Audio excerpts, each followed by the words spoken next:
ನೋಡಿ, investigation officer ಅವರು ತನಿಖೆ ನಡೆಸಿ ಇವರಲ್ಲಿ ಭಾಗಿಯಾಗಿರಲಿಲ್ಲ ಅನ್ನೋ ಕಾರಣಕ್ಕೆ ಇವ್ರನ್ನ ಬಂಧಿಸಿಲ್ಲ. ಯಾರು ಭಾಗಿಯಾಗಿದ್ರು ಅವ್ರನ್ನ ಬಂಧಿಸಿದ್ರು. ಕೇಸ್ ಖುಲಾಸೆ ಆಗಿದೆ. 31 ವರ್ಷ ಆಗಿದೆ. 31 ವರ್ಷ ಆದ ನಂತರ ಈಗ ಅಯೋಧ್ಯೆಯ ಮಂದಿರ ನಿರ್ಮಾಣ ಆಗೋ ಟೈಮಲ್ಲೇ ಬಂಧಿಸ್ತಾರೆ ಅಂದರೆ ಹುನ್ನಾರ ಏನು ಅಂತ ಅರ್ಥ ಆಗಲ್ವಾ? ನಾವು ಪೊಲೀಸ್ ಡಿಪಾರ್ಟ್ಮೆಂಟ್ನವ್ರು ಕೇಳಬೇಕಾಗತ್ತೆ, 31 ವರ್ಷ ನೀವೇನು ಕಡಲೆಪುರಿ ತಿಂತಾ ಇದ್ದೀರಾ ಅಥವಾ ನೀವು ಯಾರ ಮೇಲೆ ಅಪಾದಿತರು ಅಂತ ಹೇಳ್ತಾ ಇದ್ದೀರಿ? ಅವರು ತಲೆಮರೆಸ್ಕೊಂಡು ಹೋಗಿದ್ರಾ? ದೇಶಾಂತರ ಹೋಗಿದ್ರಾ? ಅವರು ಹುಬ್ಳಿಯಲ್ಲೇ ಇದ್ದರು. ಹಾಗಿದ್ರೆ ಅವಾಗ ಯಾಕೆ ಈಗ ನಿಮ್ಗೆ ವಿಶೇಷವಾಗಿ ಏನಾದ್ರು ಜ್ಞಾನೋದಯ ಆಯ್ತಾ? ಉಳಿದವ್ರನ್ನ ಬಂಧಿಸಿದ್ರಿ, ಜುಡಿಷಿಯರಿ ಕಸ್ಟಡಿಗೆ ಕೊಟ್ಟಿದ್ರಿ. ಇವ್ರನ್ನ ಬಂಧಿಸ್ತಾ ಇದ್ದ ಉದ್ದೇಶನೇ ಇವ್ರ ಮೇಲೆ ಸುಳ್ಳು ಆಪಾದನೆ ಏನೋ ಅಂತ ಆಧಾರದಲ್ಲೇ ಬಂಧಿಸಿರ್ಲಿಲ್ಲ.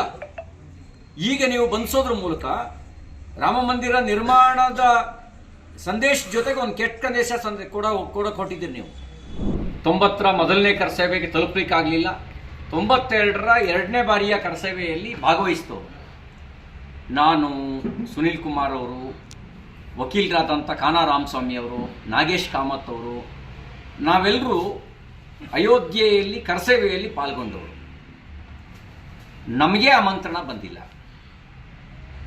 ಇನ್ನು ಯಾರಿಗೆ ಆಮಂತ್ರಣ ಕೊಡಬೇಕು ಅನ್ನೋದು ನಿರ್ಣಯ ಮಾಡುವ ಅಧಿಕಾರ, ಆ ಅಧಿಕಾರ ಪ್ರಧಾನಮಂತ್ರಿಗಳದ್ದು ಅಲ್ಲ. ಆ ಅಧಿಕಾರ ರಾಮ ಜನ್ಮಭೂಮಿ ಮಂದಿರ ನಿರ್ಮಾಣ ಟ್ರಸ್ಟ್ ಏನಿದೆ ಅವರು ನಿರ್ಣಯ ಮಾಡ್ತಾರೆ. ಇನ್ನೂ ದಿನ ಇದೆ, ಬರ್ಬೋದು ಬರದೇ ಇರ್ಬೋದು, ನಮಗೆ ಗೊತ್ತಿಲ್ಲ. ಮಂದಿರ ನಿರ್ಮಾಣ ಆಗಬೇಕು ಅಂತ ಹೋರಾಟ ಮಾಡಿದವರಿಗೆ ಎಲ್ರಿಗೂ ಆಮಂತ್ರಣ ಹೋಗಿಲ್ಲ, ನಂತರ ಬರ್ಬೋದು ಅಂತ ಹೇಳಿದ್ದಾರೆ.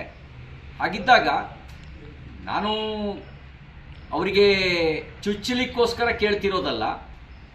ರಾಮ ಮಂದಿರ ನಿರ್ಮಾಣ ಆಗಬೇಕು ಅಂತ ಕಾಂಗ್ರೆಸ್ ಯಾವಾಗ ಬಯಸಿತ್ತು? ಅವ್ರು ಬಯಸಿದ್ರೆ ಸ್ವತಂತ್ರ ಭಾರತದಲ್ಲಿ ನಾವು ಹೋರಾಟ ಮಾಡೋ ಪ್ರಶ್ನೆನೇ ಬರ್ತಿರ್ಲಿಲ್ಲ. ದೇಶಕ್ಕೆ ಸ್ವತಂತ್ರ ಬಂದ ಸಂದರ್ಭದಲ್ಲೇ ಮಂದಿರ ನಿರ್ಮಾಣವೂ ಆಗಿಬಿಡೋದು. ನಾವಿಷ್ಟೆಲ್ಲ ಹೋರಾಟ ಮಾಡಬೇಕಾದಂಥ, ಕರಸೇವೆ ಮಾಡಬೇಕಾದಂಥ ಸ್ಥಿತಿಯೇ ಬರ್ತಿರ್ಲಿಲ್ಲ. ನನಗೆ ಗೊತ್ತಿದ್ದಂಗೆ ಮಾನ್ಯ ಮುಖ್ಯಮಂತ್ರಿ ಸಿದ್ದರಾಮಯ್ಯನವರು ಆ ಮಂದಿರ ನಿರ್ಮಾಣದ ಹೋರಾಟ ನಡೆಯುತ್ತಿರೋ ಸಂದರ್ಭದಲ್ಲಿ ಅದರ ಪರವಾಗಿ ಒಂದು ಹೇಳಿಕೆ ಕೊಟ್ಟ ನೆನಪು ನನಗಿಲ್ಲ.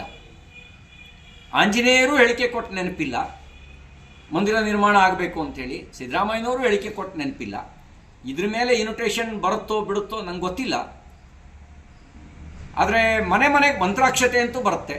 ಮಾನ್ಯ ಮುಖ್ಯಮಂತ್ರಿ ಸಿದ್ದರಾಮಯ್ಯನವ್ರ ಮನೆಗೆ, ಆಂಜನೇಯವ್ರ ಮನೆಗೆ ಅಯೋಧ್ಯೆಯ ಮಂತ್ರಾಕ್ಷತೆಯಂತೂ ತಲುಪುತ್ತೆ.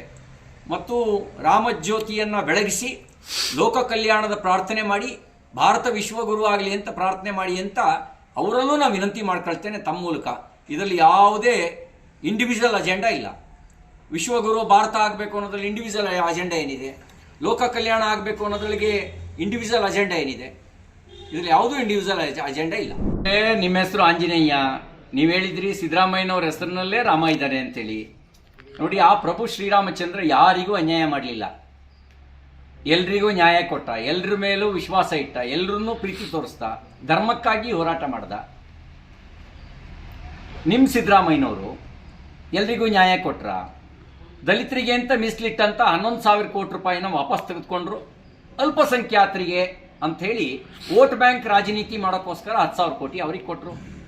ಅಂದರೆ ಒಬ್ಬರಿಗೆ ನ್ಯಾಯ, ಇನ್ನೊಬ್ಬರಿಗೆ ಅನ್ಯಾಯ ಮಾಡೋರು ರಾಮನಿಗೆ ಸಮ ಆಗ್ಲಿಕ್ಕೆ ಸಾಧ್ಯನಾ ಹೇಳಿ? ಅಯೋಧ್ಯೆ ಹೋರಾಟದಲ್ಲಿ ಪಾಲ್ಗೊಂಡಿದ್ರು ಅನ್ನೋ ಕಾರಣಕ್ಕೆ 31 ವರ್ಷದ ನಂತರ ಆ ಕಾರ್ಯಕರ್ತರ ಮೇಲೆ ಕೇಸ್ ಹಾಕೋರು ರಾಮನ ಹೆಸರಿಟ್ಕೊಂಡ ತಕ್ಷಣನೇ ರಾಮನ ಗುಣ ಬಂದಿದೆ ಅಂತ ಭಾವಿಸೋಕ್ಕಾಗತ್ತಾ? ನಿಮ್ಮ ಹೆಸರಿನಲ್ಲಿ ಆಂಜನೇಯ ಅಂತ ಹೆಸರಿದೆ, ಆದರೆ ಆಂಜನೇಯನ ಗುಣ ಇದೆಯಾ? ಇಲ್ಲಿ ಸಿದ್ದರಾಮಯ್ಯನವ್ರ ಹೆಸರಿನಲ್ಲಿ ರಾಮ ಅಂತ ಹೆಸರಿದೆ, ರಾಮನ ಗುಣ ಇದೆಯಾ? ರಾಮನ ಗುಣ ಇದ್ರೆ ಮಾತ್ರ ರಾಮನ ಸಮ ಆಗ್ತಾರೆ. ಹೆಸರಿನಲ್ಲಿ ಹೆಸರಿಟ್ಕೊಂಡ ತಕ್ಷಣನೇ ಗುಣ ಇದೆ ಅಂತ ಭಾವಿಸಬೇಕಾಗಿಲ್ಲ.